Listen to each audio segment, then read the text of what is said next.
Cette vidéo pour expliquer comment trouver la forme décomposée d'un nombre entier. Donc là j'ai pris ce nombre 5 804 075. Alors pour expliquer comment trouver cette forme décomposée, je vais m'aider du tableau où l'on retrouve le nom de tous les rangs des chiffres d'un nombre entier.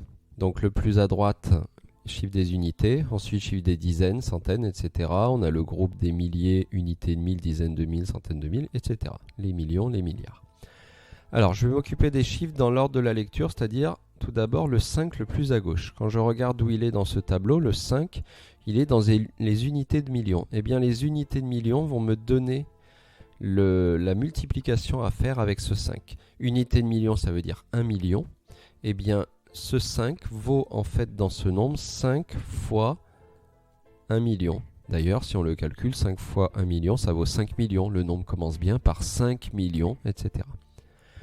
Ça fonctionne de la même manière avec les chiffres suivants. Si je prends le 8, je regarde où il est. 8, il est dans les centaines de mille, ça porte bien son nom, 100 000.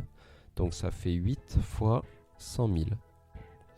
Ensuite, quand j'ai un 0, ça ne sert à rien que je m'en occupe pour la décomposition. Je peux passer directement au suivant, le 4.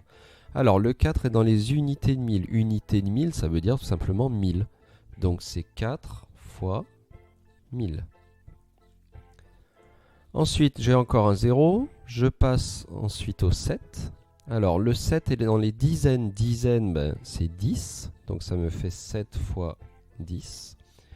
Et enfin, le dernier chiffre, le 5, qui est dans les unités. Unité, c'est 1. Donc, ça veut dire 5 fois 1. On peut accepter également que ce dernier, parce que 5 fois 1 vaut 5, on l'écrive juste 5 tout seul. Et voilà comment j'obtiens la forme décomposée d'un nombre entier.